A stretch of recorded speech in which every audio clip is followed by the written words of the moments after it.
Mr. Speaker, sir, I rise in support of the budget. We are pleased with the budget measures to support companies in Singapore, particularly the 1.3 billion enterprise support package to build capabilities. When I speak with many business leaders, the key concern always revolves around manpower. Given that our low birth rate, it is difficult to hire enough Singaporeans to support the growing economy. Additionally, many of the business leaders say that many jobs and roles outside air-conditioned environments are not favoured by Singaporeans. Companies tell us that sometimes they have no choice but to hire foreign workers. However, the strict foreign workers quota and the continually rising minimum salary requirement for S-Pass renewals are pain points for small and medium enterprises or SMEs. It is commendable that the government is encouraging SME to invest in technology, particularly in the fields of AI and green initiative. For some SMEs, survival is paramount. I would like to suggest 3 areas in which the government could assist our SMEs, which employs 71% of our entire workforce in Singapore. Before I proceed, I would like to declare my interest as a CEO of the Strides Premier, a company that leases out vehicles and provides services to vehicles, including the maintenance of the specialized vehicles such as fire engines, ambulances, and oil tankers. Firstly, regarding manpower. Some Singaporeans shy away from the retail sector due to the need to work outside office hours and on weekends. We would like Singaporeans to have more time to date, to get married, to have children, to spend time with their families, and to care for their loved ones. So it's very essential for this retail sector to supplement its manpower with foreign workers. Similarly, in environments without air conditioning, Singaporeans are also reluctant to work. Given these factors, I would like to call on the Ministry of Manpower, or MOM, to maintain and not tighten the foreign workers quota and foreign workers levy in sectors that are not favoured by Singaporeans, especially for the next 3 years, where the world economy is very uncertain. In fact, many SMEs would like to appeal to MOM to increase the foreign workers quota for jobs that are not favoured by most Singaporeans. In addition, many entrepreneurs among my constituents in Nanyang lament that they have to substantially increase the pay of skilled foreign workers when they renew their S-passes. For example, a motor insurance claims executive who consistently work in hot and humid workshops will see his pay increase from 3,400 to 4,200 if the company needs to renew his S-Pass. His pay has to increase from 3,400 to 4,200 upon renewal of S-Pass, and this translates to almost 24% pay increases. Most Singaporeans would unlikely to experience a 15% pay rise in a year, even with a promotion. Such a significant increment of foreign workers' pay not only increases the cost of SME, but also creates discord among their Singaporean co-workers. Thus, I hope MOM can consider a more moderate minimum salary adjustment for S-Pass holders. Secondly, on government projects, it is commendable that many government sectors have centralized their procurement functions across different departments. HTX is a good example, where the procurement needs of the police, SCDF, prison, and CMB are centralized for better synergies and transparency. Many civil servants are diligent in protecting the government, to protect government interests when writing the tender specifications. For example, some government tender contracts specify that payments will only be made upon the full delivery of the expensive items, tools, specialized vehicles, or only make payment on completion of projects. and they don't give any down payment or making any progressive payments. While this practice protects the government from receiving substandard products or reduces the risk of incomplete projects, but it makes things very difficult for the SME.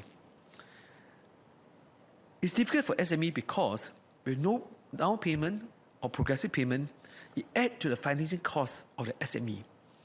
And given the current high interest rate environment, it will be challenging for SME to bid for such government projects. Project tenders that do not offer deposit or progressive payment typically favor the large companies with deep pockets, especially MNC. So therefore, I urge government to review such practices to level the playing field for the SMEs. Thirdly, on land use. Thanks to the Ministry of Transport, we now have more MRT lines. Residents in the West, including those in Nanyang, are excited about the upcoming Jurong Regional Line. The Jurong Regional Line is not an underground line. It will run on MRT viaducts similar to most of the lines in the north-south and east-west MRT lines. The space below the MRT viaducts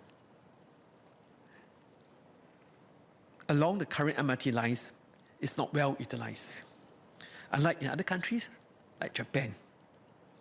Currently, we do see some of the spaces below the viaduct used for cycling paths, but these viaducts are near MRT stations and they're valuable land. So we hope the government can allow the space below the viaducts to be used by private sectors, especially for SME that provide important services such as childcare and elder care services for the convenience of the residents.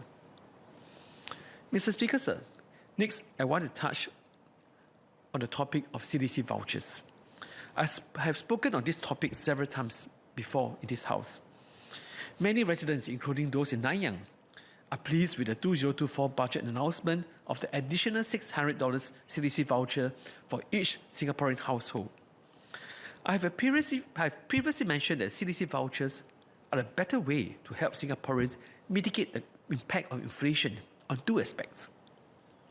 Firstly, the CDC vouchers are to be spent in Singapore, and many things, the heartland shops benefit from these CDC vouchers a lot. And unlike cash given under the GST vouchers, CDC vouchers cannot be spent abroad, especially across Causeway. In addition, CDC vouchers also have multiplier effects, as reported in the press quite widely. The only setback is that CDC vouchers are given to each household, regardless of family size. And hence, I propose that the Ministry of Finance consider doubling the quantum of CDC vouchers for every 3 registered Singaporeans residing in HDB flats. For households that do not need the CDC vouchers, they can choose to donate the vouchers to those who need them more, or simply refrain from spending, allowing the government to redirect the resources to other more urgent needs. Lastly, I would like the Ministry of Health, MOH, and the Ministry of Social and Family Development, MSF, to consider incorporating the inflation or the Consumer Price Index, or CPI, into the formula used to determine the income criteria for various government financial assistance schemes. The CPI component could function similarly to the price index used by the Energy Market Authority to determine the electricity tariffs, and how the Public Transport Council use a price index in the fare adjustment formula to determine the adjustment of public transport fares. This price index is crucial. This price index is crucial as inflation has been high over the last 3 years and is likely to remain elevated in the next couple of years. In fact, the real income of Singaporeans has declined by 2.2% in 2023 last year, even though the nominal income has increased. And this is a double whammy for low-income Singaporeans. When nominal income increases, many Singaporeans no longer qualify for financial assistance, as the government only adjusts the income criteria very infrequently. At the same time, these low-income Singaporean families requires even more financial assistance as their real income has decreased in the high inflation environment. I understand that MOH and MSF have promised to review the income criteria for Blue Child's Card and financial assistance periodically. From experience in the past years, periodically means once every few years. This is acceptable when the inflation rate was low in the pre-pandemic situations. But in the current high inflation rate environment, where periodic reviews are done every few years, disadvantage low-wage Singaporeans very greatly. Hence, I appeal to MOH and MSF to incorporate the price index into the income criteria for determining the financial assistance to provide for low-income families. In short, the periodic review should occur yearly or even quarterly, rather than once in a few years' time. Mr. Speaker, notwithstanding above, I support the budget. Thank you.